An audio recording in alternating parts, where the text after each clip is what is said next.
오늘도 값없이 베풀어 주신 하나님의 끝없는 은혜를 누리며 승리하는 꿈미래 모든 분들이 되기를 소망합니다. 지혜라고 하는 것을 다른 말로 바꾸면 분별력이라고 할 수가 있을 거예요. 뭐가 맞는지를 선택하는 거지요. 어떻게 행동할지를 분별하는 겁니다. 그렇다면 사람이 어떻게 그 시기와 방법, 이것을 잘 구분할 수 있을까요? 사실 시기와 방법을 제대로 알려고 하면 할수록 모르겠는 게 그 상황과 형편이라고 하는 거예요. 또 그 선택을 잘못했을 때 그에 따른 책임도 질 수밖에 없는 거지요. 역설적이게도 시기와 방법에 관심을 가지면 가질수록 오히려 더 모르고 또 엉뚱한 선택을 하는 경우가 있습니다. 그 시기와 방법이라고 하는 그것은 주님께서 정하시는 일이에요. 그렇다면 우리가 해야 될 일은, 지혜 있는 사람들이 해야 될 일은 주님을 알려고 애써야 되지요. 사도행전 1장 7절에 나오는 것처럼 그 시기와 방법에 대해서 우리가 해야 될 일은 오직 성령의 충만함을 받아야 한다고 해요. 때와 기한이라고 하는 것은 우리가 알 바가 아닌 거지요. 가장 좋은 때에 가장 좋은 곳으로 채워주시는 주님을 믿고 의지하며 나아가는 것, 그것이 우리들이 해야 될 일이라고 하는 겁니다. 주님만이 참된 지혜의 원천이시기 때문이죠. 주님을 아는 것이 지식의 근본입니다. 호세아서 6장 1절부터 3절의 말씀을 보면 우리가 하나님을 알아야 되는데 힘써 알아야 돼요. 그냥 눈으로 보고 귀로 듣고 그렇게 아는 것이 아니라 하나님을 알기 위해서 기도하고 또 힘쓰고 노력해야 된다라고 하는 겁니다. 우리는 사물의 이치를 다 알 수가 없어요. 물론 연구한 것을 또 읽으며 또 반복적으로 어느 정도까지는 알 수가 있지만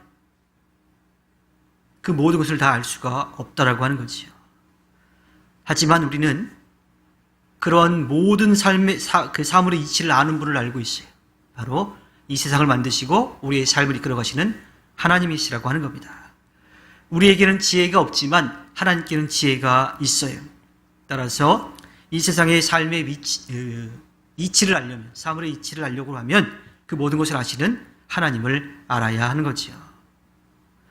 그렇다고 해서 우리가 하나님을 말씀으로 또 귀로 듣고 읽고 또 기도하면서 체험하는 그 하나님을 이제 알게 되는데 우리가 아는 모든 것이 하나님을 전부 아는 것은 아닌 거죠.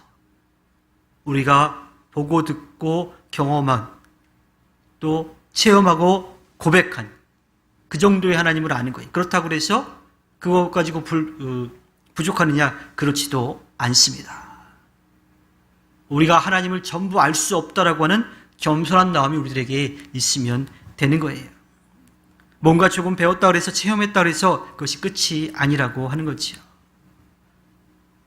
그 하나님에 대해서 정말 알려고 하면 우리가 보고 듣고 체험한 그 하나님의 말씀대로 살아가도록 우리의 삶의 방향을 바꾸는 모습이 필요한 겁니다. 그러면 우리가 하나님을 다 알 수는 없지만 우리가 보고 듣고 체험한 하나님, 우리가 아는 하나님으로 하나님의 뜻을 펼쳐갈 수 있다라고 하는 거예요. 그런데 우리의 삶의 모습은 어떻습니까? 하나님을 다 알지도 못하면서 마치 하나님을 다 아는 것처럼 그렇게 행동해요. 하나님의 선하신 뜻이 있는데 그것을 다 깨닫지 못하고 주어진 상황과 형편 때문에 늘 불평하고 불만을 토로하고 때로는 원망하고 또 절망하기도 합니까? 우리는 우리에게 가장 좋은 때에 좋은 것으로 채워주시는 주님을 바라보고 그 주님의 말씀에 따라 순종하며 살아가야 합니다. 그리고 그 삶을 살기 위해서 부단히 힘써야 하지요. 우리가 하나님을 아는 것에 있어서 기본적으로 꼭 우리의 삶의 바탕이 되어야 될 것이 뭐냐면 주님이 이 세상을 다스리시며 심판하신다라고 하는 거예요. 세상에 아무리 많은 권세도, 큰 권세도 주님의 다스림 안에 있습니다. 주님은 바로 이 잘못한 것에 대해서 심판하지 않으세요. 어느 정도 기간을 두고 기다리시죠. 그 기간도 주님만이 아십니다. 이 세상 사람들에게 권세도 주십니다.